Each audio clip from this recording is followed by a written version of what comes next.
Hey everyone, thank you for joining us for the first ever episode of The Accused with Luke and Brian Sheely, two criminal defense attorneys here located in South Carolina.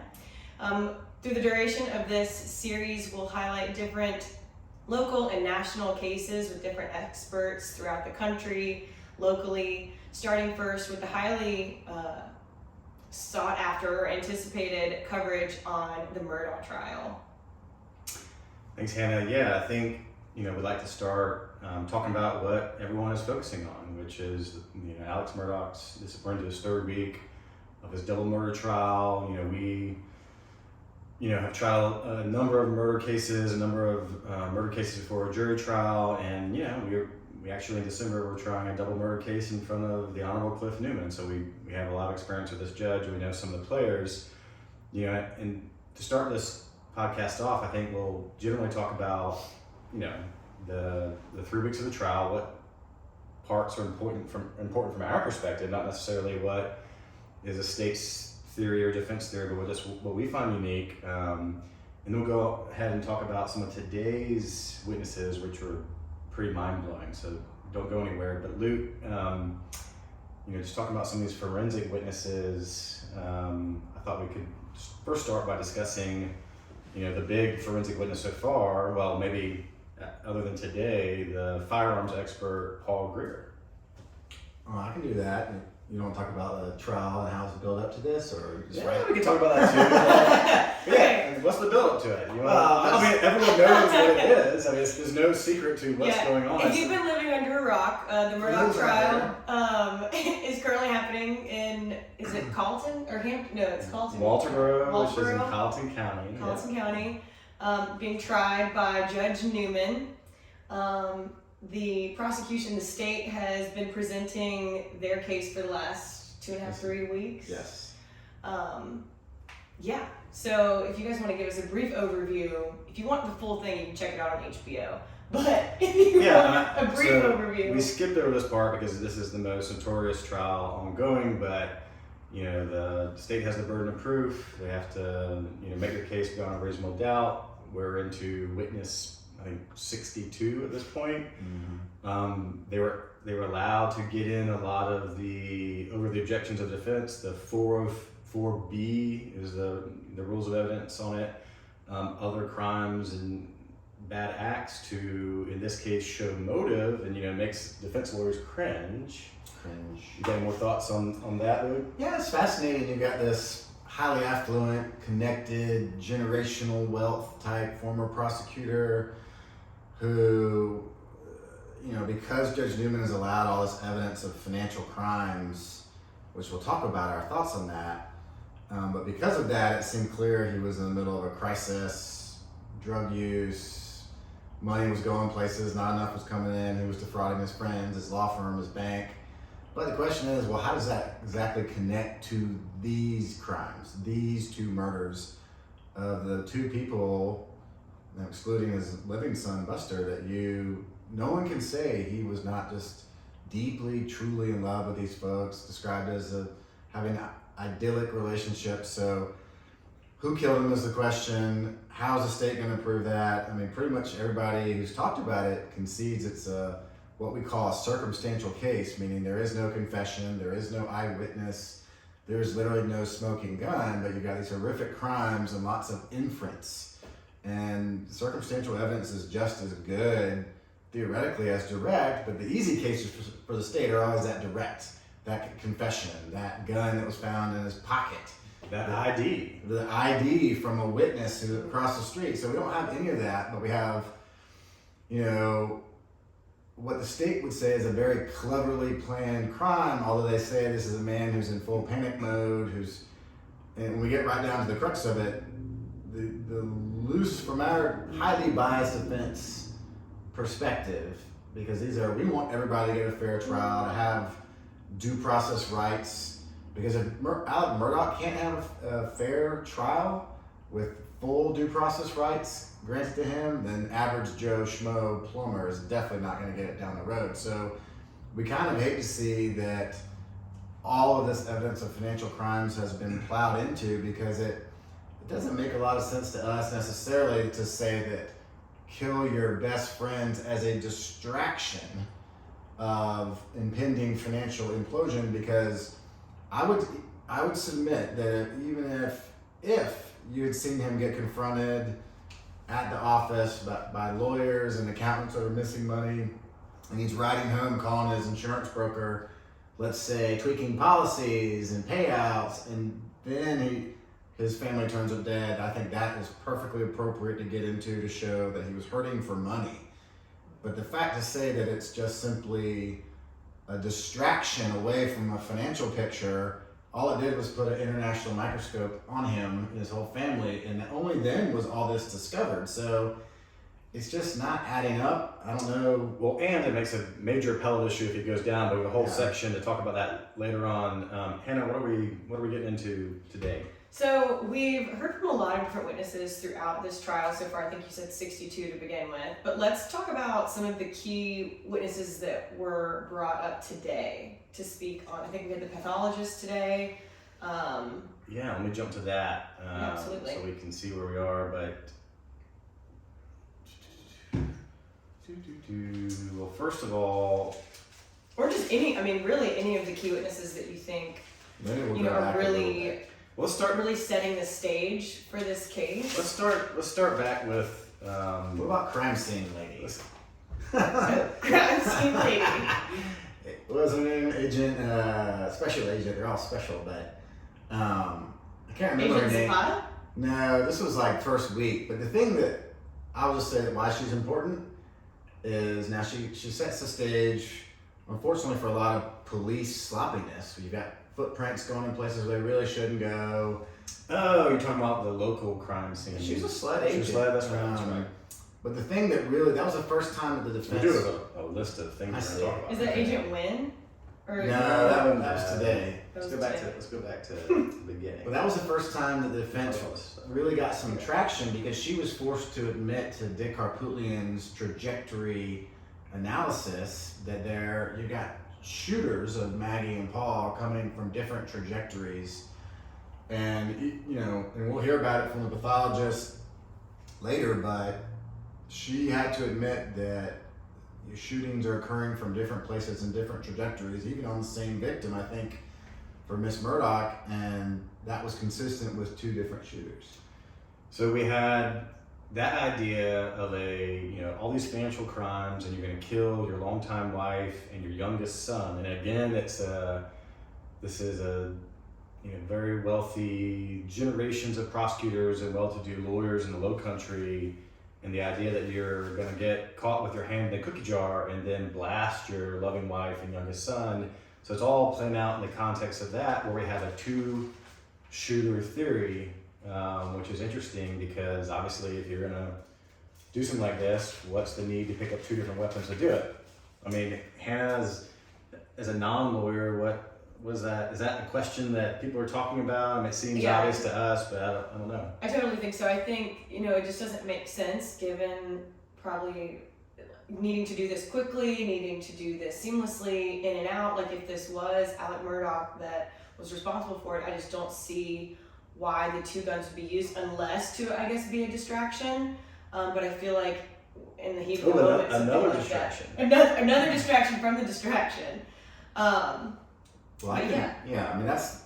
don't think the state has even attempted to try to answer that question at all. Mm-hmm. And we've done a lot of murder trials, and we have yet to have one, I'm thinking right now, where our client, whether he was guilty or innocent, was accused of shooting people with multiple guns, unless you had totally different crime scenes. Now we have that one case, Brian, the murder at the pool hall, where then there was a police shootout, totally different crime scenes, an hour away, but in one kind of moment or series of events, you're not going to walk down from your main house or drive down like Terminator in that like bar scene, right, and using two different weapons. It'd be physically extremely hard, if not impossible, to do. Isn't one of the guns very heavy? You've got you've got an assault rifle, which is a large gun, and then you've got a shotgun, which is a large gun, and you're not going to be able to aim and pull the trigger. But why would you? If you were, hypothetically, if you're Alex Murdaugh and you've got this devastating plan to distract the world by killing your family, you take one gun down, it could be either one of those. Now, if you've got a shotgun that only has like 2 shots, like a lot of them do, well, maybe you just take the Blackout 300, which has a 30-round magazine, and you don't need that second gun. So it totally lends itself to the real possibility that there's an accomplice, a second shooter. Now, whether that's an accomplice with Murdaugh or Ozarking it, as we're talking about, you know, some other assailants coming out of the woods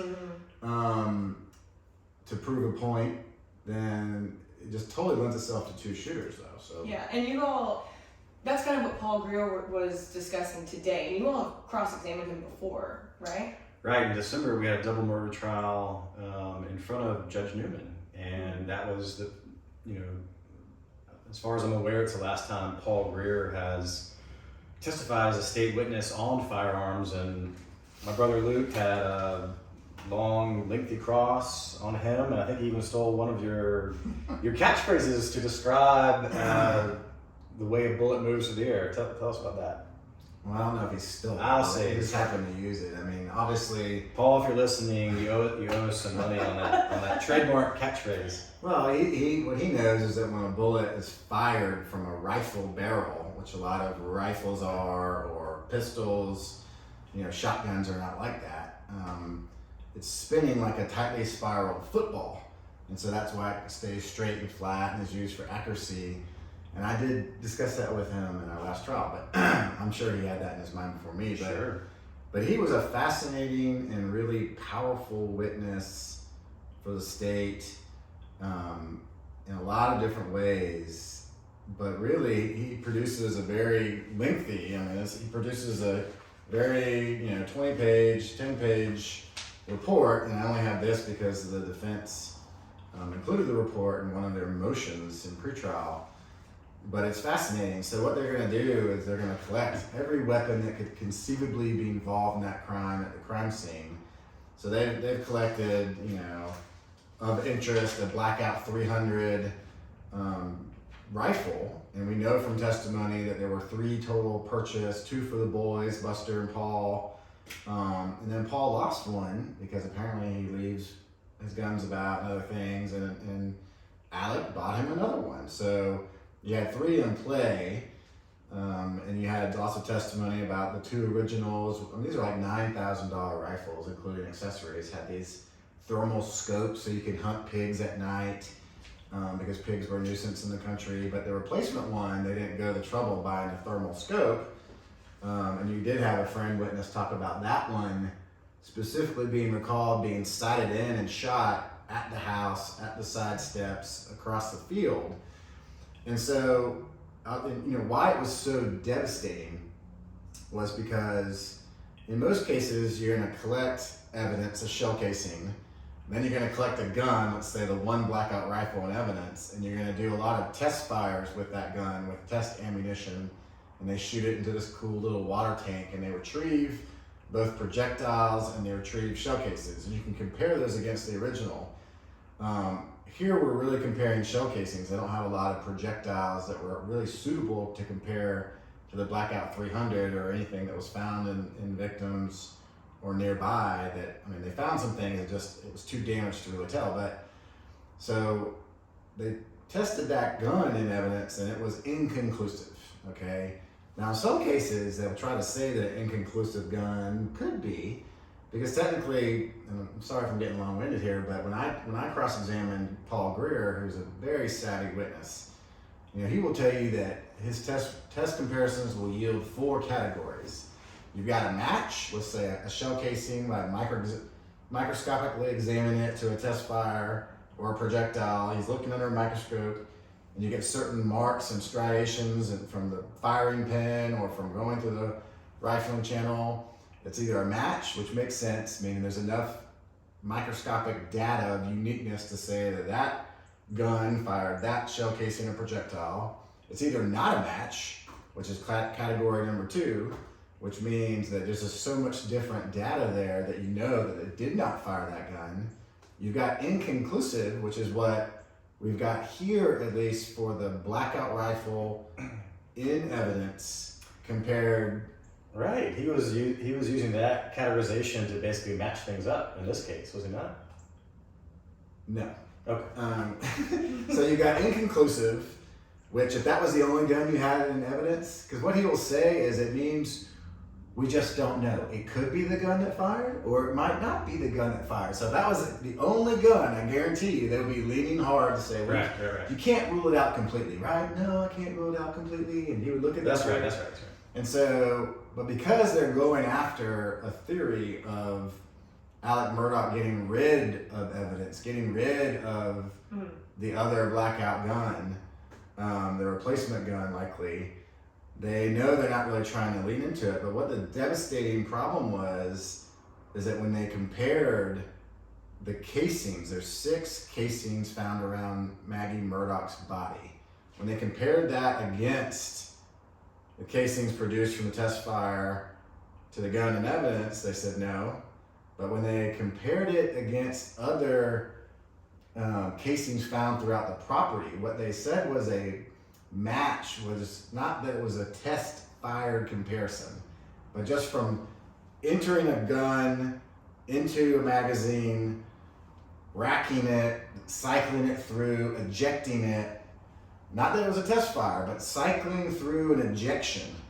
Now let's say you loaded a rifle and you chambered around, and at some point it's that part of it, not that it's a test fire, which is I've never seen that before. I know in a mother lode circumstantial case like we haven't seen, got even your standard ballistics testing is done in a circumstantial way. Right. So it's obviously Brian and I are not gun experts, but we get firearms experts, but we get a lot of practice with experts like Paul Greer, and we employ our own experts that try to teach us so we can be competent when we cross-examine somebody. And it's very rare that you see that just simply through the cycling through mechanical machination, so to speak, versus actually being fired, that he's going to say that what was around Maggie's body from mechanical ejecting and cycling is what is matching to casings throughout the property, like in the fire range field, and also specifically by the house on that stoop where that friend testified that they were test firing. So that was a very devastating blow the state landed. That means it's not a foreign gun, it's not some assailants, from the cartel, showing up with a blackout. This is a Murdaugh family gun, is what they want to say, and Jim Griffin really went after that.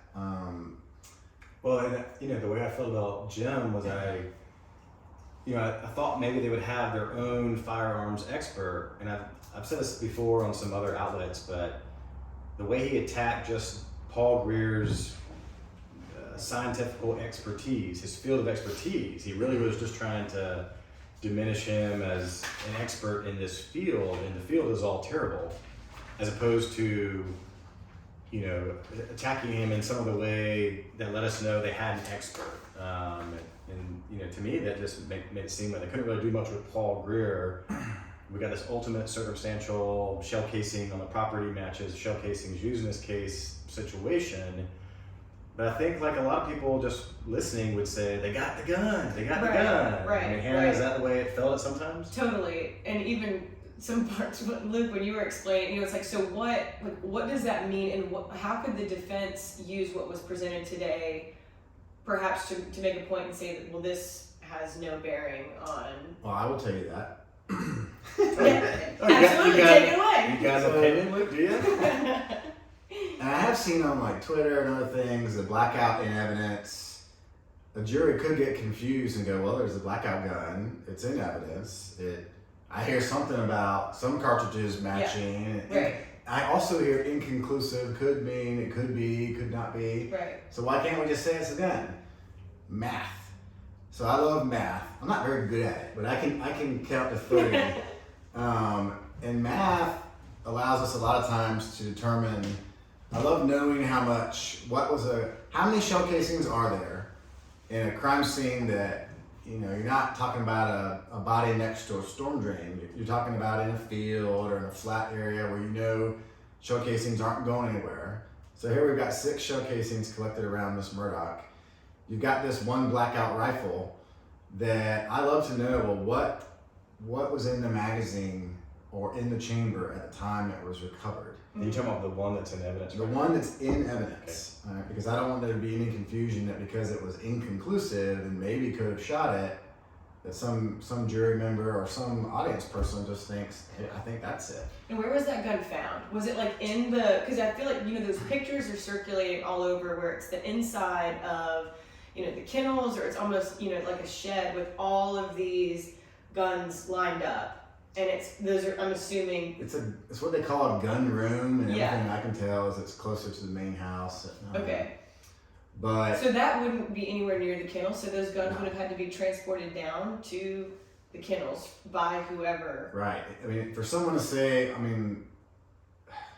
depending on your theory, random assailants could be bringing their own guns. That we know that Alec and others were known to leave guns in the trucks that were parked around. Sure. There was one gun that was stolen or misplaced from Paul that was never accounted for. Right. Theoretically, that. Like if it was, if they're saying it was maybe hidden there, because. Misplaced or stolen.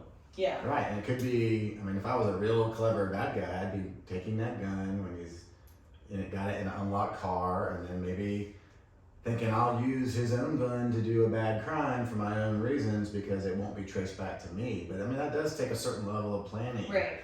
Well, let's be honest. This case, the more we hear about it, especially from the pathologist today, I think there's going to be some level of planning involved here. I think the more I hear from the pathologist, we'll talk about that, it seems less likely that it was a crime of passion and more of a calculated killing.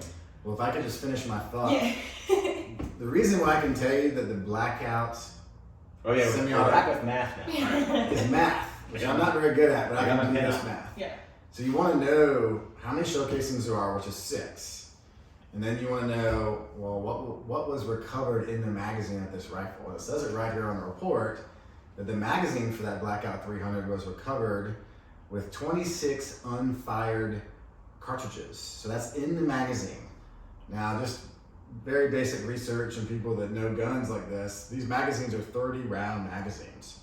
So the maximum capacity of this weapon would be 30, but you could rack one, chamber one, and then separately top off that magazine. So it could hold 31 fully topped off to the gills. And you see a lot of law enforcement that will keep their firearms topped off that way because you always want, especially if you're in law enforcement and you have a response, as many bullets as possible. So even if it was topped off to 31, so one in the chamber, if that weapon was shot 6 times, you'd have 35 left in that magazine. 25 left in that magazine, not 26. And the odds are that somebody who did this crime and then ran around in the panic, he's not going to just take out the magazine to slip one in just to confuse investigators down the road. So, and if it wasn't topped off, you'd have even, fewer, So if the math doesn't allow for that gun in the way the magazine was recovered with 26 rounds to have fired those 6 shots. It just doesn't allow it. Unless someone secretly, after the fact, cleverly inserted one, topped off the magazine, and reloaded it and stashed it. So, that was I don't recall Jim Griffin doing any math with Paul Greer, do you? He did not. I think he's fairly confident the state's theory is it's a different gun. It's not this gun. But he didn't do that math, unfortunately, and he didn't really pin down Paul Greer on what it means to be inconclusive. Because you don't want confusion with that jury. They could be confused, but the state is still going pretty hard, I think, at that concept that whoever did this crime got rid of bloody clothes, got rid of guns. They're saying that Alec generated this alibi, so therefore he's manufacturing a way to get out of this, which would include getting rid of guns, but it just, because we never found the guns, it's hard for them to fully point it at him the way they want. So, but I found, objectively, Paul Greer is a devastating witness. He's got this super soft-spoken kind of voice, and you can always tell someone is a professional witness, meaning they've been trained to be a witness, to be impactful for a jury, is the lawyer will cross-examine you. And number one, they're a runaway witness. They won't answer your question yes or no, because they know that's the opposite of what they should be doing. They get taught at their SLED witness school to then turn to the jury, not answer the lawyer's questions directly, but turn to the jury, extrapolate in a very full way that doesn't exactly answer your question, but helps push their theory. And they get trained like that. They think they're being non-responsive to you while explaining whatever point they want to get across, looking in the eyes of the jury. In my trial experience, by myself and with you, I always found when you got a professional expert witness like that is doing that, I found myself wandering away from the jury to make the expert have to look at me and then very noticeably look over here to the jury, so it's very awkward for him, but Well, his demeanor is very good, and it's powerful, and he is smart, but you really have to pick apart these things, and he's gone out on a limb. I think Jim Griffin agrees about matching marks made from just cycling through, not a test fire. We're not talking about the firing pin. That's classically what we see, are marks that you can microscopically compare when the firing pin is struck to ignite that bullet. We just don't see that here. We're talking about other marks that he's saying, to the exclusion of all other guns manufactured in that same process, somehow that those marks you'll get from entering the chamber and being cycled through. So I think that's a stretch, and I would think we would have to see some type of counter firearms expert that hopefully would cast some doubt on that. I know, Brian, I know you think that... the way his questioning was lined up, it was meant to diminish the field. It wasn't kind of setting a trap for Paul Greer to then have answered by his own defense expert, but maybe that was just the way Jim Griffin was feeling in the moment, and they've got somebody laying in wait to diminish or contradict completely the gun points that the state's made across. So speaking of marks, what's going on with like the blood splatter and the lack of it? Obviously, I know you had your tagline, if he was wearing a bloody shirt, he's guilty. If he's bloody, he's guilty. Yeah. If he's clean, he's guilty. Yeah, where is that? When are we going to talk about the trajectories and what that means and how, why hasn't that been presented? Luke, what do you have here? Well, I've been waiting for this for a long time, and there's another, this pretrial motion by the defense, math and reading, is like 65 pages. And I don't know, so they filed, the defense filed a motion, what they called for sanctions, and this is publicly available, I'm not revealing anything, but they were so upset about the Attorney General's blood spatter expert that they got from out of state, all the way in like Oklahoma or somewhere, to great expense. I think it costs like $10,000, $11,000 in taxpayers' dollars. Because the reason why they got so upset is because, as we heard today, through Special Agent Nguyen, who was kind of the serology expert, meaning blood, an expert who deals in blood and collection and testing. You got some presumptive tests, like is it blood? Probably. And then you've got some confirmation tests, meaning it's definitely blood. So we heard from her, and we also heard from the expert on DNA, basically that there is no human blood on Alex Murdaugh's white t-shirt.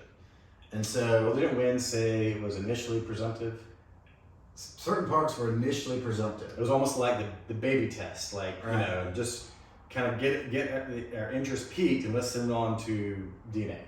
Right, and so the reason why the defense filed a motion for sanctions as well, and you heard from Agent Nguyen, they used something called LVC to test for the presence of blood, and it just kind of destroyed the ability for this shirt to ever be used again for really any DNA testing or blood testing. The defense took a big beef with that because, of course, to have a proper investigation and due process, they want to have their own expert look at this shirt. And it was basically, by the time the SLED got done with it, it was basically useless. But the reason why they're really mad is because all of their tests, and you heard from the expert, the DNA expert, that once she got done testing it, Zapata, that there's no human blood on that shirt. And we talked about DNA, and it's all going to end up being like touch DNA. And the defense lawyer, Dick's lawyer, Barber, did a really good job giving a calculator to the DNA expert and making her, count the cuttings from the shirt and do the math on it. Had 74, and then how many of those again had blood on them? 0. And so I thought that was pretty. That was good. Some of the first really good lawyer tactics to really make a witness own the witness in a way that they can't really run from. The math doesn't lie. And then he made her look at her own research, which the prosecutor, Creighton Waters, actually asked her to do. Well, is there any way that you can somehow this prior LVC testing cause them to not have an accurate, blood test on this? And she was forced to admit that 94% of the time it can still be accurate. But so the defense is really mad because they spent all this money sending, even though SLED had this testing that said, we don't have any human blood on this shirt, okay? Which baffled the minds of folks. If you're the assailant, shooting with shotguns at close range, which we heard today from Pathologist was 3 feet or less, shooting your wife at close range on at least 2 of those wounds, 3 feet or less. Common sense, now whether it's true expert science, would you expect to see some blood on you from a high velocity weapon? And so they, knowing that there was no blood in their own testing, they sent it to this blood spatter expert. Now who again told them to do that? Was it Creighton Waters? Well, he definitely, at least what we heard today, had to ask the DNA expert to provide a memo of research about how it's possible that maybe the prior LVC testing would have messed up the blood testing. But the state, assumably from the prosecution or some lead investigator, forced all this to be sent to the expert, this Dr. Bevel, but they never told him, per their own memos, that they already knew there was no blood on it. So they're making him do blood spatter analysis. And he's not testing for blood. He just gets a shirt and pictures of what could be spatter. But he's not ever being told that they knew there was no blood. And so he's spending all his time and tax dollars. And what was his conclusion? Well, he wrote an initial report that, I don't see any blood on here, and I don't think necessarily an assailant would have blood. Well, the state didn't like that, at least per Dick Arpullian's memo, his motion. And so they're like, we need to show you the shirt. And so they flew it out there, 2 SLED agents in a shirt, and gave it to him.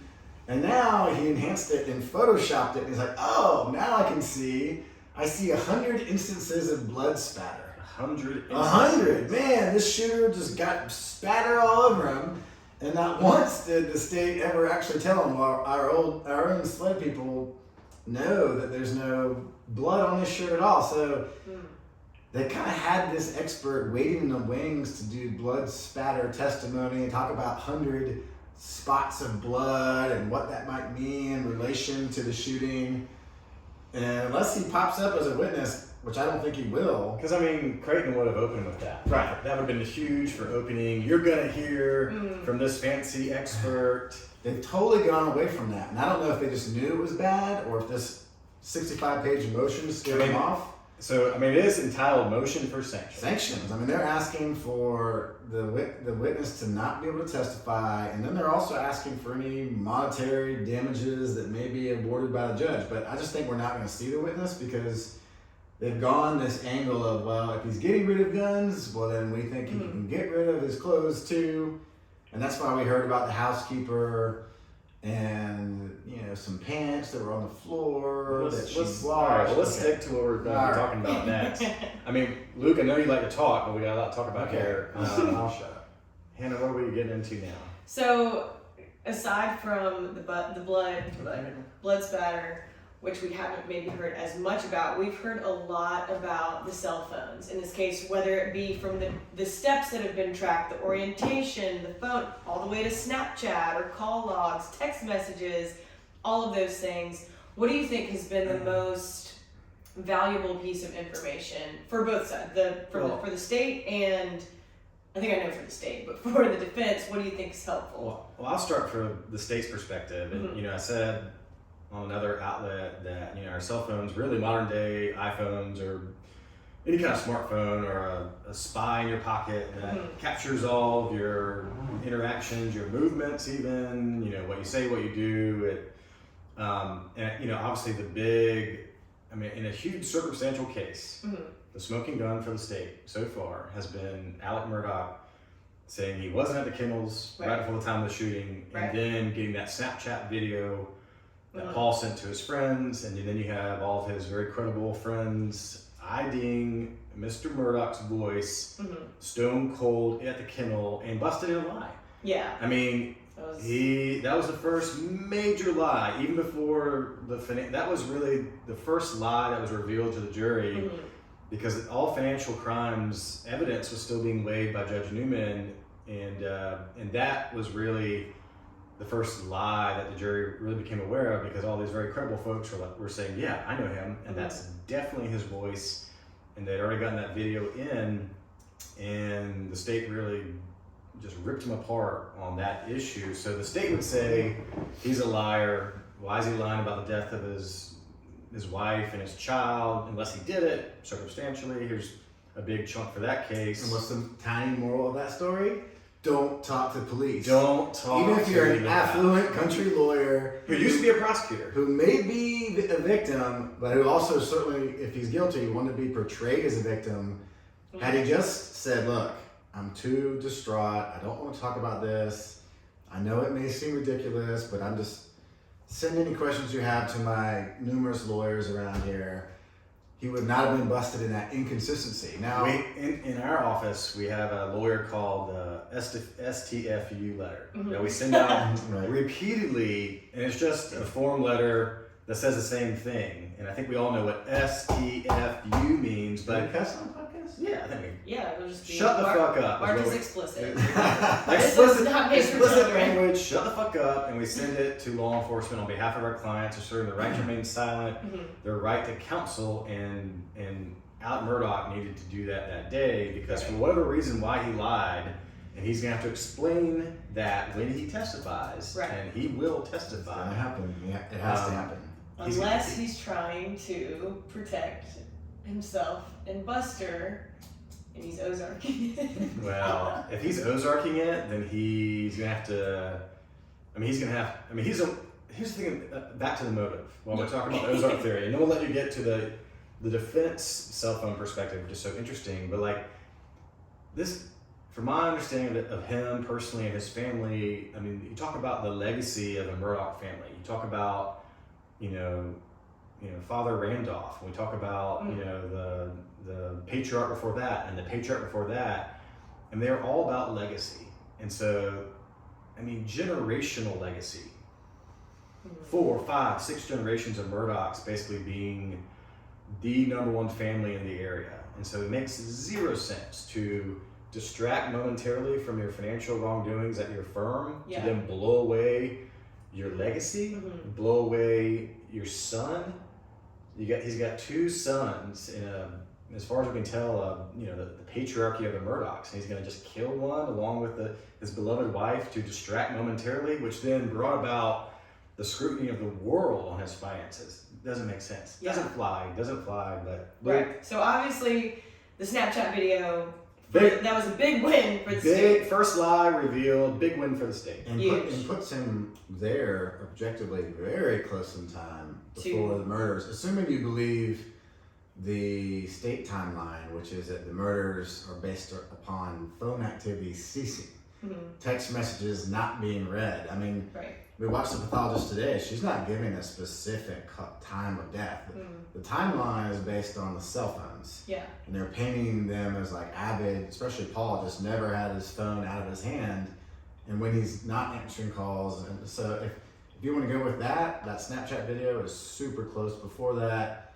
Almost to the point where if it's not Alec as the killer, he would have had to have walked off, maybe made some plans to go visit his mom, and it was almost like the shooters were waiting around, maybe waiting for him to leave so they could send a message and kill his family, Ozark. or an Ozark type thing. So, but For the defense, though. For the defense, the thing that stood out to me, I mean, obviously the cell phone provides this timeline of the Snapchat, but also him traveling up the road and when he's making calls and texting. Because the original story was, you know, I took a nap after dinner and I wanted to, obviously my dad went in the hospital that day, so I just texted, hey, I'm gonna go see my mom, check on her, you know, call me babe, all that stuff. And the state would say he's making these phone calls after he's done this horrendous crime, you know, taking Maggie's cell phone. And the thing that it stuck with me, that if I could whisper something to the defense that I'm sure I don't have to, I'm sure they've memorialized it, maybe even got a tattoo of it so they don't forget, is that the state's theory is they started really getting into the minutia of steps of a phone. Because our phones can tell when we're moving like steps, but if we're in a car, it doesn't recognize steps. If you got your phone in your pocket or a cup holder, you're not moving the same way to recognize steps. So they want to say that he's killed his family, he's got Maggie's phone, he's trying to think about what to do with it. They know exactly when he cranks up his car per what we later hear, the GM data. They know when his car is in park and not park.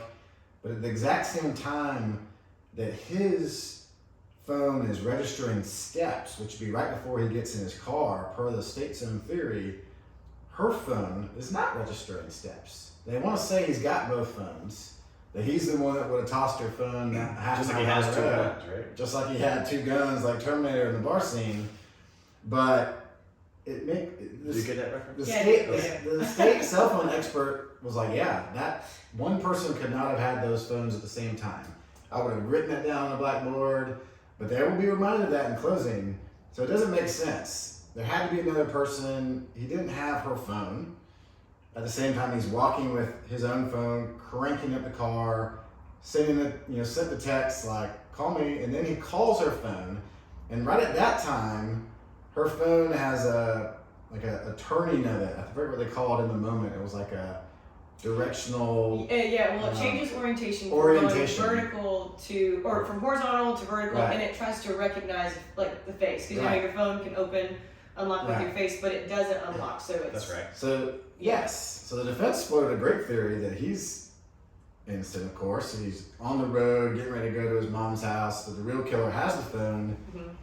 He calls that phone. It turns. He looks at it. Maybe freaks out, like, oh God, the husband's calling, and tosses out the window of, let's say, a moving car that's already up the road, because that phone is found about a half mile up the road. So you can't not be registering steps if you're holding that phone. That's, to me, a very strong thing, that they were a nugget amongst this mountain of technical data. Do you think that was, and I know just looking at Twitter, and one of my favorite reporters is Avery Wilkes, and if I ever have to, if we ever miss some of the live testimony because we've got a law practice to run, I go to Twitter, I check out Avery's tweets about it. His mega threads. Mega thread, and so John Conrad, I think, was bringing out that information from the state, and it's tough stuff, and we've tried cases with John before, but it can be kind of mind-numbing. But do you think the defense made the point that you're making right now to the jury in the moment? I think they did. Maybe not how I would have made it, but it was enough where it certainly was key. It stood out. Avery, of course, caught it. And that expert had to say, no, the same person was not holding those two phones at the same time. And I mean, to me, it was like the ceiling of that courthouse fell in when that was said. And of course, I'm biased. I'm looking for those nuggets, but to me, it debunks the whole theory that he alone, Alec Murdaugh, was holding both phones after killing his family. He was certainly, I mean, now if they could prove he was working with an accomplice, perhaps the accomplice had the phone. But so far we haven't been proven that. And Luke, as you and I know, when you're in the meat of the state's case, it often feels from a defense perspective that you're just taking body blows. They're bringing all their experts, they're bringing their data, and you almost feel like you can just get through that without being totally knocked to the ground, that you're still in the fight. But do you think, Luke, Hannah, that was the first real kind of mark that the defense had? They could call their first little body blow on that? I thought that was the second cut. The The first cut being Dick Harpootlian getting out of their lead crime scene investigator, that based on trajectories, it's consistent or could be consistent with 2 shooters. Right. Okay. That's right. Cut number 1. This is cut number 2. This is more than a cut to me, but call it what you want. This was a slash. It was 2 guns, Terminator Because style. that one little piece of data debunks what I assume that the state's trying to prove is he's the only killer. He's covering up. He's manufacturing an alibi. He's getting rid of evidence, and so it doesn't work if he's holding both phones. So that was a big blow that I'm sure they will hold on to. The jury's not taking notes, but it was enough where I think they should at least recall it. And so something else that I think has perhaps worked in the defense's case versus the state is this blue raincoat or blue tarp. It kind of reminds me of, is it a blue and black dress or a yellow gold dress? Kind of splits the room. It's a blue herring. Is it a famous blue raincoat for our older watchers out there? The old Leonard Cohen song? Yeah, you don't get that one. I missed that one. The Terminator I got, but that one. All right, so GSR. All right, yeah, we do have the blue raincoat, and this is all about, probably the most compelling at that point in the trial, lay witness, fact witness, which is Miss Smith. Yes. And she was very interesting because she knew the family. It was one of the first real witnesses that had kind of intimate understanding of their routines, their habits. How was Alec Murdaugh? Well, he was normal. He was fidgety, but at first it kind of came about like he was nervous, fidgety, and then on cross it was, well, he's kind of always that. He's kind of high energy. He's fidgety, right? Well, yeah.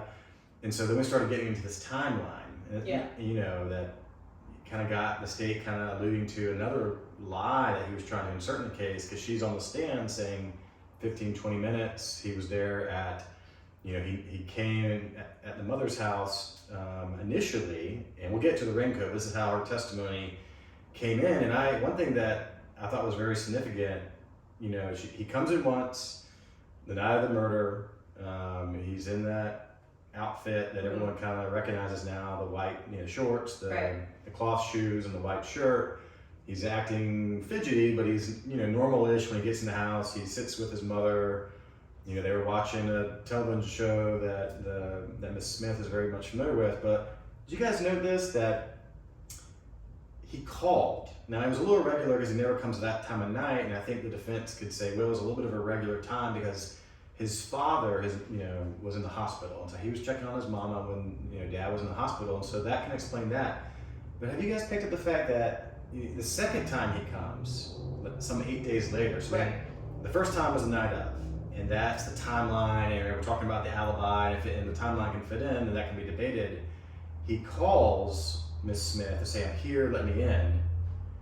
And then the second time, he, with the blue raincoat or tarp, whatever, he just comes in at 6:30 in the morning, just walks on in the house. So, he's like knocking. So I've always thought it's interesting that if I were the prosecution, I would say he knows his mama's house, he knows Miss Smith. He's just gonna knock on the door and walk in. Why is he gonna sit outside and call? If I were the state, I'd be like, because he was trying to establish he was there. Yeah. He's trying to he knows the phone records are gonna show that he called to be let in at a certain time.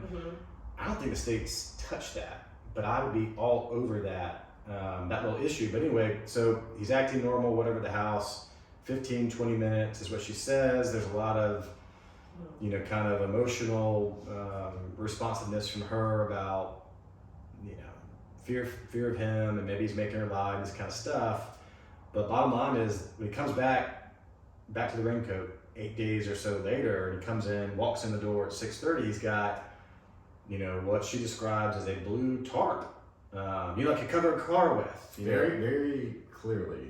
And she's a woman with life experiences. She certainly knows what a tarp looks like. It was all balled up. Took it upstairs, and she even said, or took it, I don't go up there. I've been working for 3 years or whatever, and I don't go to that upstairs part but like 2 times in my life. Ultimately, it was like laid out on a chair. She did observe it laid out in a chair, but the tarp. The tarp. Okay. And so that, so we got this battle of the blue vinyl. The state was trying to go into its blue, its vinyl. Jim Griffin did a good job of ripping up a tarp dramatically and kind of getting her to identify that as something that what she would have seen. Mm-hmm. And then the state kind of rolled over her with blue raincoat, picture of it. I mean, it got very muddy. It got so muddy, and we could get to her as a witness and her credibility. Not the tarp, but the state's insinuation that the raincoat was a tarp. So we can, so not actual mud. We're talking about, but we're here to talk about GSR, but like we'll talk about her credibility later. She got ripped apart on both sides. But basically, what they go looking for based on that blue item. They get a search warrant of the home. They do see a blue tarp. And the search warrant was looking for a tarp. Right. It wasn't looking for a raincoat. So in this closet, they find a blue tarp that was folded up neatly. And then they find a raincoat that was kind of messily put in there. Didn't even grab or test the tarp. So they don't worry about the tarp that Ms. Smith is talking about, or she's using the terminology tarp. They go test this raincoat. There's a lot of information about what size is it, and I think they're going to try to say it's that it would be Mr. Randolph, his jacket, not the much larger out Murdaugh. But they test it, and what do they find? Well, they find a shit ton of GSR on the inside of it, and absolutely no DNA linking Alex Murdaugh to that. So, again, this is a hunting area, very rural. Hunting hogs, hunting deer, hunting ducks, turkeys, and these people were avid hunters. So, I think the defense was able to land some points and prove, well, you can't prove it was Alex's. It was pretty clear he came in with a tarp, and I'm sure if he testifies, he'll explain what was going on 8 days later, But the state is trying to float the theory that he's hiding guns, rifles and shotguns in a coat, and whisking them away upstairs 8 days later. 8 days later from some other location that would explain why it has so much gunshot residue on the interior. Now that could work, but it also could work that this is a long time, rainy day, duck shooting raincoat, or that you laid your raincoat on top of your shotgun in the back of your truck after you went hunting. And the GSR expert had to admit those are also ways that you would get GSR in those locations. So, and this was his mama's home where his father lived up until the point where he was hospitalized and eventually passed away. But yeah, and then I think the defense was making another big point about the raincoat or the blue, what do you say, blue herring as opposed to red herring? Red herring. That no one could put him in that. There's no family picture of him in that raincoat. I imagine if there were, that we would have seen it up as an exhibit. Yeah. There was no one saying anything about him. And then the maid who did their laundry had never seen that raincoat in her life. Okay. And pretty much ID'd it as not being his, that he wore 2X. So bottom line, there's tons of GSR on the raincoat. There's other GSR on, I think, Alex Murdaugh's, some of his clothing from the time he was holding a shotgun when they found him. And there's some in his car, like the steering wheel and the seatbelt latch, but that doesn't, the GSR will stay until it's wiped off or rained off. And so if he's an avid hunter himself and he's hunting or firing guns and driving his Suburban, I mean, you're gonna have it there. That's not really consequential. So, yeah. But so is that even circumstantial in this case? I guess if you're creating waters and you're closing on the blue raincoat, are you making a meal out of it? I think you have to, but I think if the jurors were listening, people know the difference between a tarp and a raincoat, no matter how much Mr. Metters in that direct really kind of insinuated her words a little bit. I mean, it was artful, is one word for it, to kind of just assume facts that aren't necessarily what a witness has said and kind of go with that. Yeah. But he's a very experienced prosecutor and he knew that was key. And the question is, did the defense do enough to really point out what she actually said and recommit her to what her testimony is? And I think probably did a fair job at that. But, the juries haven't taken a lot of information But I think it was pretty clutch for the defense that, okay, let's say he's touching all over this. This is his roll-up getaway jacket to stash all his guns. But why does he not have any DNA on it? Yeah. So we got tons. We got 3 or so different DNA profiles on his shirt. We got different, it's from touch DNA. We've got touch DNA, even to include based on 3 alleles under Maggie's left fingernail to the gardener. But like they can't get any DNA off a jacket that was supposed to be used to stash guns and would have been heavily held. So I don't think that's working out so well for the state. So touching back on like her credibility as a witness, I know that there is a GoFundMe that people are talking a lot about, and certain anonymous donations and all of that. Can you all speak to kind of what that means? And you're always allowed to attack the integrity of law enforcement's investigation into a case. There's a great case called Cowsley Whitley that allows us to do that. Defense lawyers, any witness's motive to misrepresent the truth, to lie, can be explored on cross-examination. So if, the thing about Miss Smith, since we're talking about her, Mushelle Smith, I think a lot of the national audience will look at her and be like, well, she's telling her story, she's up here, she's emotional, she's compelling, but what was happening for the past years behind the scenes, ever since she kind of got onto the investigative radar because she got into a fender bender and started talking to the officer that was investigating a car accident about, what'd you see, what you know about that, Murdaugh investigation. Well, let me tell you what I know. Like, he came in with this tarp, and that got sent straight to SLED's ears, and they started doing the search warrants. But think about her, and you mentioned the GoFundMe. That crushes her. I mean, it happened after her testimony. Yeah. But I don't even know what the monetary value of the GoFundMe is. And I think it happened because people are like, oh my gosh, there's so much of a national eye on this. She's emotional. We feel sorry for her, for whatever reason, just because maybe this whole thing has been traumatic and she's been ripped apart by both sides. But as soon as you start paying witnesses in a case, I would say even post testimony, what a defense lawyer, what I and Luke would certainly be doing in this case is raising that through witnesses. You can't just do it through any witness, but you can bring it through the lead investigator. Are you aware that she's been paid a lot of money for her testimony? Well, I don't know. It's not for, someone threw some, okay. But you understand that she was accepted money, and she could still be called as a witness in this case. Sure. Dick Arputlian and Eric Griffin, there's such debate between the parties, the defense and the state, about what she said. Is she identifying that vinyl item as a raincoat, or was it the tarp that she clearly identified? No one even knew, to the extent that they were after the day of her testimony, they were getting her transcript.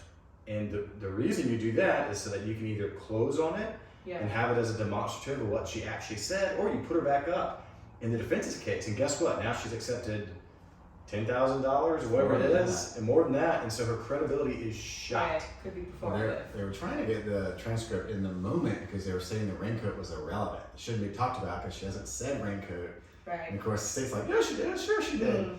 But like Brian said, she could be called in the defense just to say, how much money did you get for your testimony? Well, what do you mean? You got a GoFundMe that now has 25 grand in it?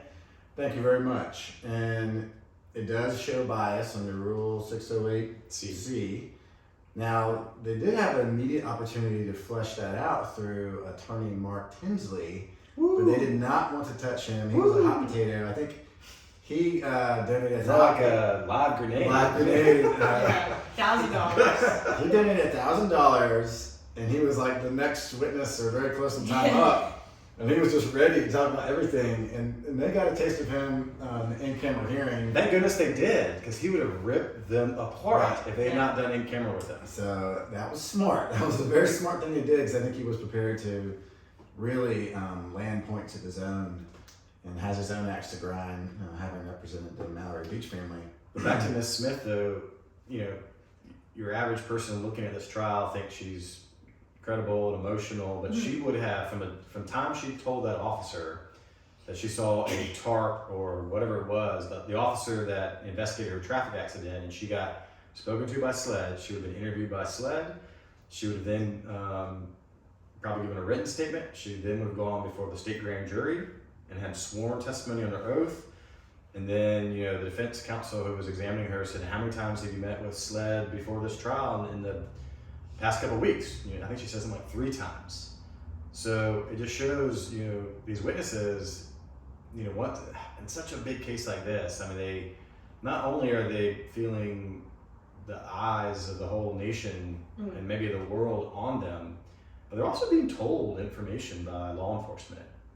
You know, you got the 30 to 40 minute timeline that she's initially giving, and then she's saying, you know, 15 to 20. And I think, Luke, you were talking about this the other day on another outlet, but like they get that information. Are you sure it's that? Because we got some data here from the phones that's suggesting, you know, he called at this time, and they start, I'm not saying they get told what to say, but they kind of get made known what the evidence is to help their testimony. And that's part of preparing a witness, and you always want them to be telling the truth. But they get a sense of what maybe the state's truth is as a state witness. Right. And so, I mean, it can take a witness trying to do the right thing and turn her into a credibility matzo ball. Yeah, she was definitely very compelling.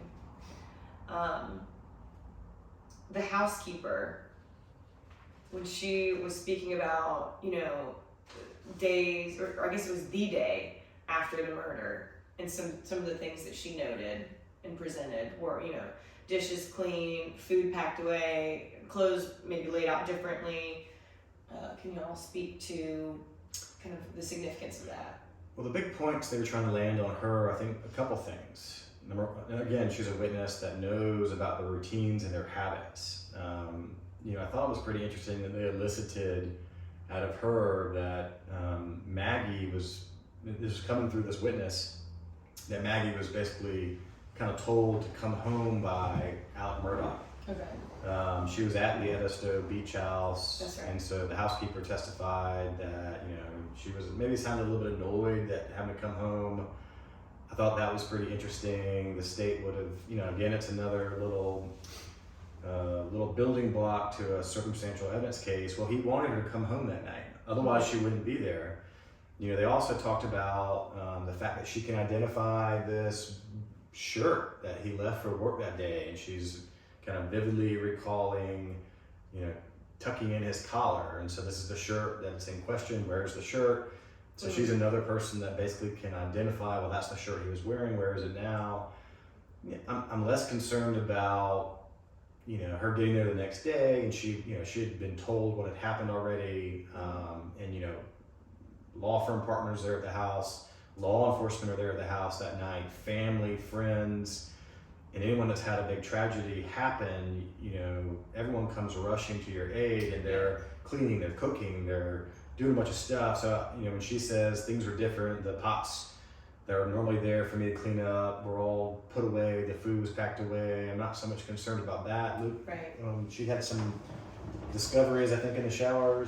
Yeah, I mean, she recalls seeing some khaki pants, which are a lot like the earlier Snapchat video of him out by the tree that's bending over. So he's wearing the blue shirt that looks like what she described as he wore earlier to work with a sport jacket on top. He's wearing the khaki pants. And so they're trying to insinuate he took a shower, he cleaned up, the pants were on the floor, it seemed like there had been a shower taking place. But she vividly notes, I didn't see any blood on the pants. And she just, you know, so it's not, it wouldn't be beyond the pale to think that a grieving man like this, the next day at some point would have taken a shower. And she talks about Maggie's clothes being laid out, that she knows from doing, you know, being with her so much that she apparently doesn't wear underwear to bed under her night clothes, and that the night clothes were there, but so was the underwear. And I think that some little point was trying to be laid, like it was a staged kind of laying out of the clothes. I caught that. And then, you know, she doesn't see blood, and she did also get in some evidence over objection from the defense about well, Maggie told me, she took me into this room and told me about some of their financial concerns, but like, yeah, I was hearsay, the judge didn't let it in. Does it fit this financial distraction theory, or is it just like, people spending too much on certain things? Every couple has financial concerns. She didn't say, I think he's gonna kill me. She didn't say, I think I'm getting a divorce. Nothing like that. So it was just kind of just a stretch to put a little more of that evidence in a bucket. So she was interesting. Again, one of these people that knows them the best, knows their routines, still, but she also testified that they had a great relationship. He's a loving guy, a loving father, and so it really doesn't really help them with this monstrous guy who would be in the mindset to kill his wife and son. I can't think of many people that have gone up on the stand that haven't echoed those same things. Just painting him as this super nice guy and super generous and loving to his family. Every witness that had a little cut for the state in this fight, the Paul's friends that identified his voice on the Snapchat video, they also said he was like a father figure to us. Yeah. I never saw any problems between he and Maggie, or he and Paul or Buster. Then we got the financial witnesses that are it's all terrible stuff, lying and stealing. But the paralegals also saying, but he'd do anything for anyone. I mean, he was just that kind of guy, and yet they're talking about these terrible lies and this fraud committed on people. That's such a big financial magnitude, but they're all like, yeah, but he basically gave you the shirt off his back. He would just always do helpful things for everyone. So it is a double-edged sword, because even these witnesses here, the housekeeper and the caretaker of his mother, are like, yeah, but he was just a good guy. Yeah. So you're getting that kind of, now that this defense no longer has to, through the rules of evidence, not try to open the door to a character case to prevent the financial crimes from coming in. Now every witness that they know they can get this out of, yep, he was good. He would never hurt a fly. They can kind of say that stuff without any repercussion. Yeah. So that all brings us to today, and I know that we kind of already touched on a few points that were presented today, but just going, maybe a little bit more into detail. We had jurors removed for COVID. We had SLED agent Wynn. We had a DNA analyst. Kind of talk us through, give us an overview today, some of the most important things that you think were presented, the implications of those things. Well, I'll start with the first news of the day, which was the 2 of the jurors tested positive for COVID and have been released. And I think that wasn't immediately clear to Creighton Waters and Dick Harpootlian, because they were trying to encourage Judge Newman to keep them around. And maybe it sounded like no one wants a mistrial. No one wants to be in week 3 of the biggest double murder trial in the nation going on right now and have to even contemplate doing this all over again. So you can tell it in the very early morning today when court started, both Creighton and Dick were trying to encourage Judge Newman to maybe we shouldn't just release these 2 jurors. Let's kind of keep them involved and let's just take a break. Let's just take a break and see. I think both sides would have been happy with a break, a couple days to assess, jurors getting ill. And then that was when Judge Newman very clearly said, no, they are released. And we're going to bring in 2 new alternates, which means now 3 alternates have been used. We only have 3 left. And, in the double murder trial that Luke and I did in December with Judge Newman, we did have one of our jurors, 3/4 through the way of the double murder trial, kind of gave a note to Judge Newman and said, listen, I want to talk to everybody. I think I have a conflict. And we're sitting here at the end of a week-long trial, and he was becoming aware that all of a sudden he knew one of the victims. And it was like this case, it was a horrific, bloody scene where he didn't really realize that he knew the victims until he saw them in the pathology photographs, and it all just kind of came together, and he said, I think I know these people. And Judge Newman excused him, rightfully so, but Judge Newman's not trying to, he's always been a judge that likes to move cases efficiently. He's not trying to, have any kind of delays at all. And so even though we're down to 3 alternates left. We've got 3 that were not in the hot seat. Now they're in the hot seat. You know, the way Judge Newman looks at it is that they've taken their oath. They're all been paying attention, and it's time to get to work. So, but it's just something that we have to deal with. But if we do get, you know, through this week, we'll have the state's case, more likely than not. Next week, maybe we'll start the defense case. But if we have a COVID outbreak and we lose jurors, Real trouble. We could be in real trouble. But yeah, I mean, we'll talk about DNA right out of the gates today. Well, yeah, we had serologists and we had DNA. Agent Wynn, and she was kind of set up for the DNA. And serology is all about blood, and she's doing a lot of testing, presumptive testing, and then confirmatory testing for blood. So a lot of things you want to see if there's a presumption that it could be blood, but it doesn't always mean that it will actually be confirmed as blood. So she's going through all the samples and looking at basically the shotgun, his car, his steering wheel, his shirt, his shoes. And at the end of the day, you know, we got some things that ended up never being confirmed, like his shirt, which we've already talked about a lot. That maybe she thought we're going to test for blood, shoes. Well, the DNA expert, not to get ahead of the serologist, said there is no human blood on that shirt. Correct. So, I mean, that was a big deal today, and that was actually a huge deal. And that was part of, you know, the defense's strategy with, and just talking about the directive, you know, DNA agent or a DNA expert is normally a heavy hitter in the state's case, and you know, it's normally a wealth of information. And if the state has a lot of good DNA kind of aspects to the results, they're hammering them. And so when Ms. Good got up today, and it wasn't Creighton Waters and it wasn't John Metters, who are going to be the 2 really experienced prosecutors on this case, I was thinking, if there was something very significant for the state, I would imagine one of those 2 would have been examining Agent Zapata. And so that first caught my attention, and then it turned out that there's no blood on the shirt. Right. No blood, period, on that shirt after the 74 cuts and testing. And then we found out that there's, on Maggie's fingernails, you know, from a defense perspective, that there's another small set of DNA under her fingernails. And, you know, even though it's not in evidence, it was... C.B. Rowe, the groundskeeper. Right. Well, it's not evidence, but the defense did a good job of basically saying, and I'm going to tell you that she had just come from the nail salon and that she had her nails done right before she went home. You know, that was pretty objectionable because he was, you know, speculating with this expert, but he kind of, you know, got it in that would really limit what kind of DNA could be present under someone's fingernails. And she did a good job of saying, well, anytime you touch something, you can come in contact. The bottom line is they're going to assert that her nails had just been done, presumably totally cleaned, and, you know, whatever kind of nails she had on or polish or whatever, and then she had another male DNA under her fingernails as the only other DNA present, and no blood on the shirt was huge. And that today, with, you know, talking about cuts for the state and defense, Luke, what was that? That was an amputation.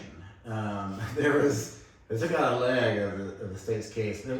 There was nothing there that the defense couldn't live with, and a lot of things actually helped their theory. And this can be somewhat mind-numbing because you've got what DNA has been using the past few years is something called star mix, and it goes with proposition sets. But to try to take that out of it, I mean, you've got some possibly explainable things like Miss Murdaugh's DNA being on the shell casings. It wasn't necessarily described as blood, but just on the shell casings around her.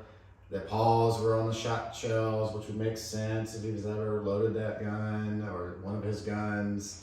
That his DNA would be on the feed room doorknob. You got the Benelli shotgun that Alec was actually holding, which he claims he got for protection. It's got a mixture. It's got his DNA, but also has Miss Murdaugh's DNA. You know, whether that's a little bit of blood transferred from his hands for her or whether it's touch, you know, we don't know. You got that same thing in the receiver part of the gun. And the side of the gun. Paul's cell phone didn't come up with a profile, which is interesting considering how much she touched the gun. The Suburban, I mean, the fact that you drive your own Suburban a lot and you're gonna have your DNA but her DNA is also going to be on the steering wheel. It's nothing that you can't not explain. It could be blood transfer, or it could be that she drove it to the store recently. Again, the shocking thing was under her left fingernail. They did a proposition set that said, that there was this chance that C.B. Rowe, the groundskeeper, based on 3 alleles, which is a pretty minor kind of DNA contribution, but you couldn't rule it out, so it just gives them wiggle room. But the biggest thing is no DNA, like you said, on the shirt. There's no blood on the shirt. Sorry, no blood on the shirt, but there is a little DNA. It's touch DNA. Paul's, his wife's. And Mr. Barber, for the defense today, kind of walked I think it was in recross, was able to walk the DNA expert through, and that wouldn't be uncommon if a wife touched her husband's shirt. And I think even the markers on the shirt were kind of almost like, at least for Maggie, were up on the shoulder, like someone would touch you there.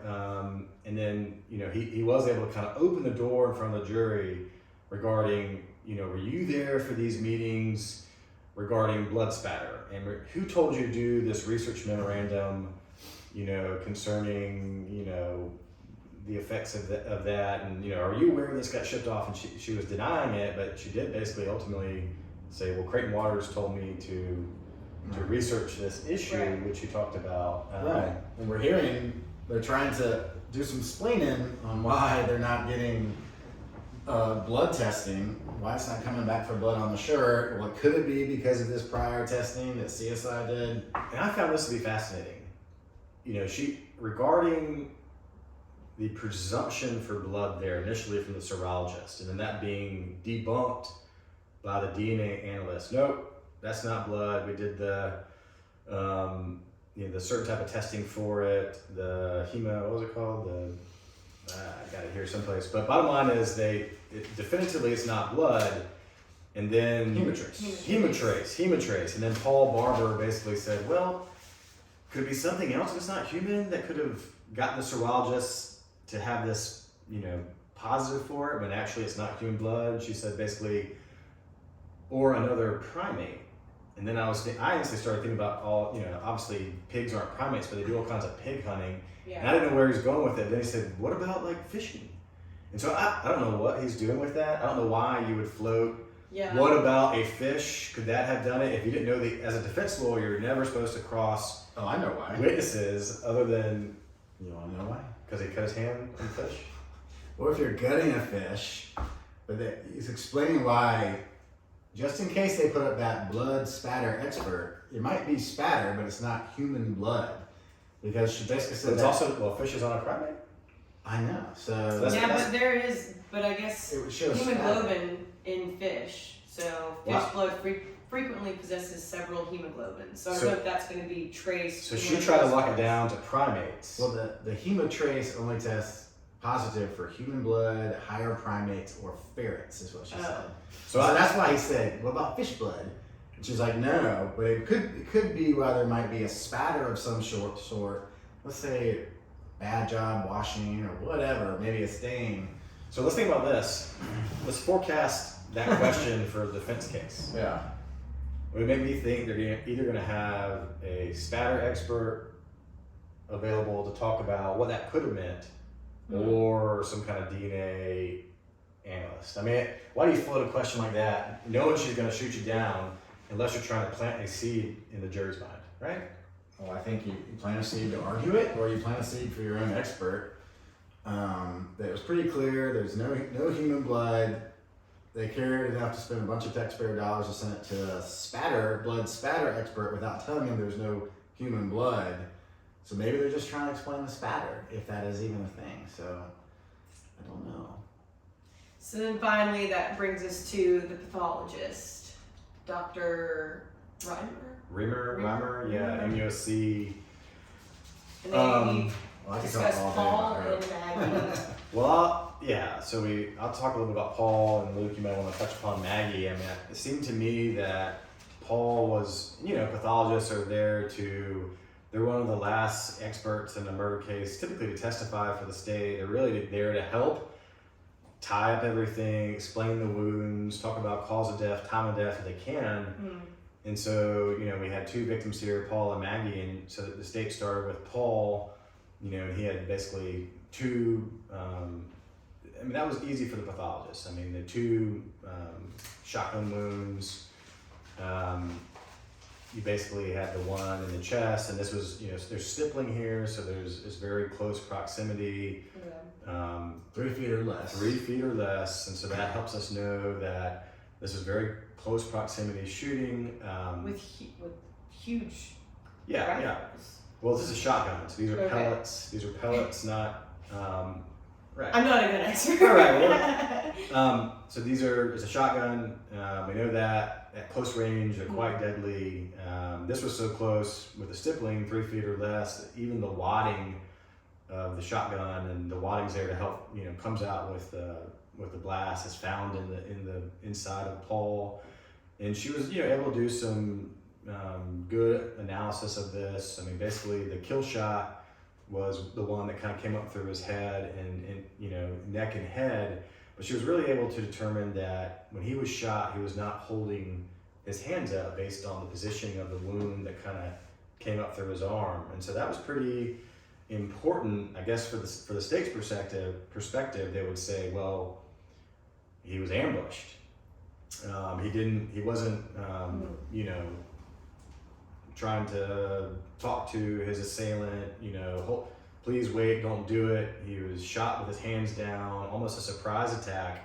Or somebody so familiar holding a gun that you wouldn't expect to be shot by him, a la his dad. A la his dad, but still, if you think you're getting ready to get shot, you would, you would hold your hands up. That's really a natural reaction, is to, if you really think you're gonna get shot, no, stop, don't, you're gonna hold your hands up. So, but it was, bottom line, it was the second shot that came up through his neck and his head was a fatal wound.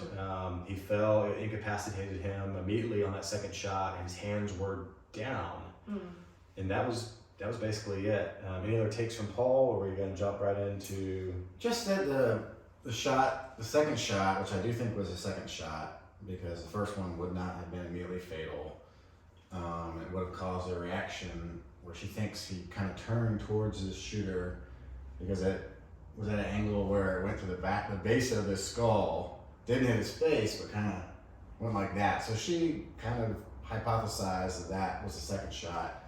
I don't really have any real problem with that. It seems like he was coming out of the feed house. Maybe somebody could have surprised him, ambushed him, whether it was his dad or not. It wasn't a fight. He didn't have defensive wounds. But we got, no defensive wounds, no fight, hands down. Sounds like he got kind of waylaid right there at the feed room, killed with those shots with a shotgun, very close range due to the stippling. And what about Maggie, Lou? I know you want to talk a lot about. Well, she's the one that, obviously I don't take issue. I'm not a doctor. I've done tons of pathologists. I don't take issue with her saying that a certain wound would have been immediately fatal or not. Obviously that makes sense when she's describing 2 wounds in particular causing brain damage. You know that those could be fatal. What I do take a little issue with is how she tries to speculate about the number of wounds in terms of which one occurred first. She's an expert. She can speculate. She can hypothesize, she can speculate, but again, common sense. I've got some common sense problems that maybe will be fleshed out on the cross, but we all know, of course, that 6 shots were fired at Maggie, because we have 6 300 caliber, blackout shell casings around that area of her shooting. Now, it looks like all of the shots were generally, she was facing her assailant, but we have 5 wounds. So 6 shots based on shell casing, 5 actually distinct entrance wounds. So by all accounts, one of those missed. And she also, the doctor, surmises that maybe the left wrist wound, which I'll get to in a second, could have been a through and through, come through the wrist and then maybe caused an abdomen wound or something to that effect. She tries to say that. I don't know why. Usually when a bullet is rifled, it's going like a football. It has a very clear circular entrance wound, and when it hits an object, it kind of loses that orbit and it comes out in a less round and smooth way. Atypical is what they call it.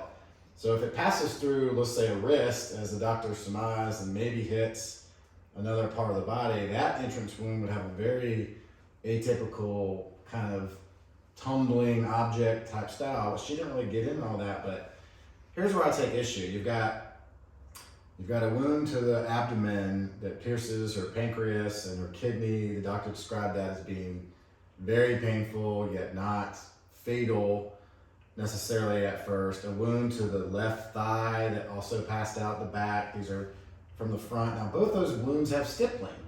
Those are the only two of the wounds on Maggie that are noted to have stippling, which means that her assailant was 3 feet or closer to her. Now, why would the other wounds not have stippling? Now, if you're an assailant, typically you're closing the gap. You're gaining on your target. Yeah. To me, those might be the final wounds, not necessarily the first wounds, but she will tell you that she thinks maybe those are first, and we'll talk about that.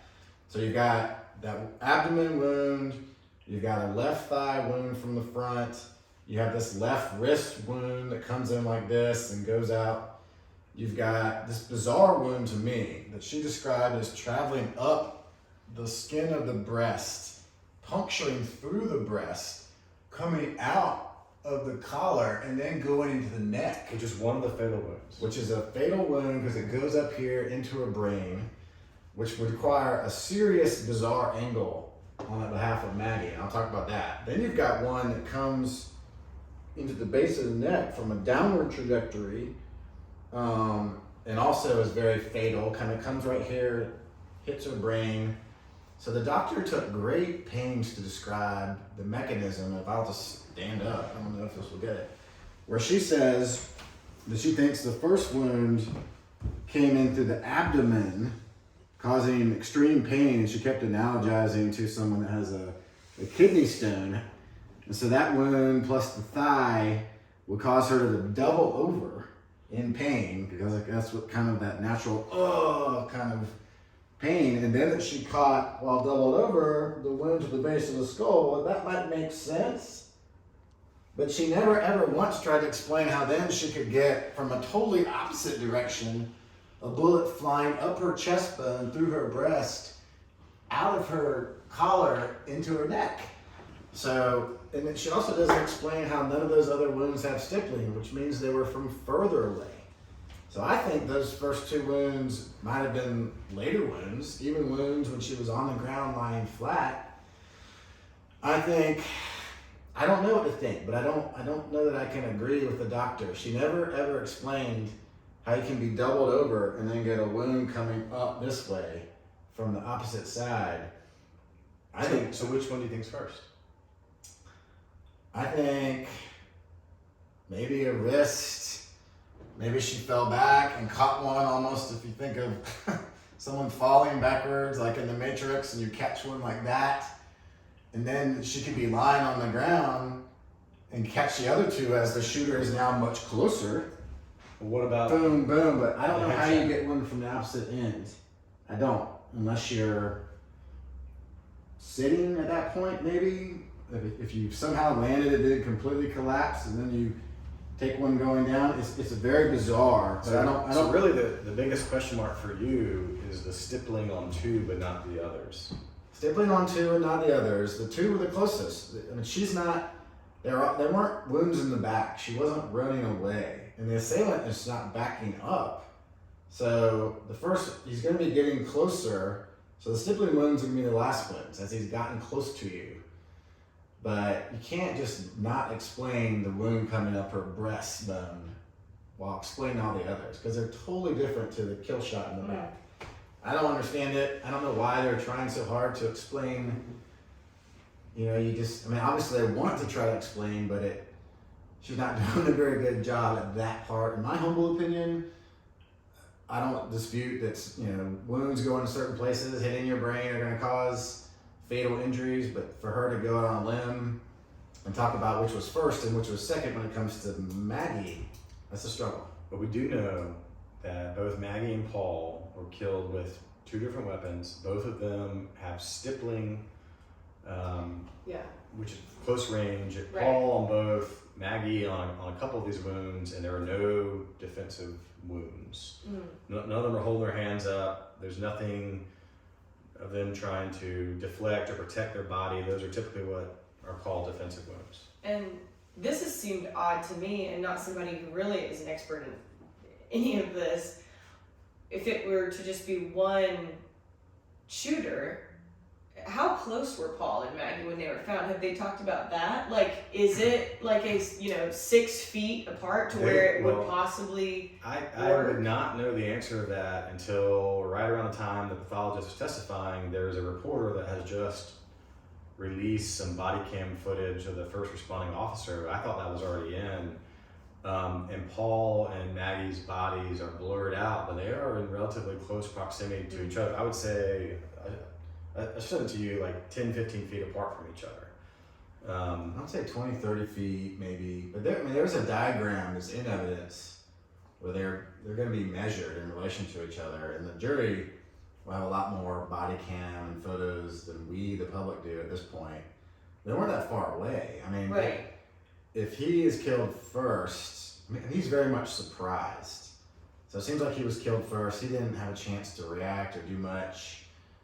You'd think she'd be running. It's almost like they were simultaneously attacked in unison practically, because they really didn't. She's not running. She's facing her assailant. Yeah.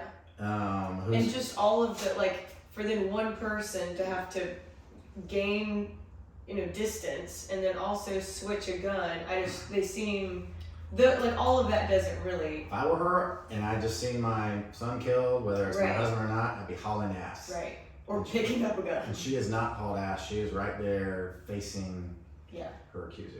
One of the court TV analysts today was trying to make sense of all this and talking about generally the husband always looked upon as a suspect in a murder case of a wife.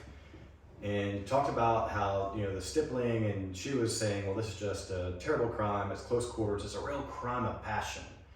Basically, trying to indicate that her belief was that it would be the husband, Alex Murdaugh, but crime of passion is close quarters, you're gonna have defensive wounds typically, you're gonna have one weapon used. So here we've got no defensive wounds, we got both Maggie and Paul killed around the exact same time using 2 weapons.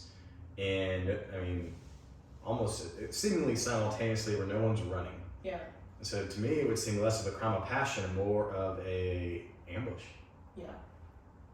And less shots fired. I feel like also that's touched upon with like crimes of passion. It's like, crimes of passion are usually like noted by multiple shots. It's like, Paul has, I guess, 2.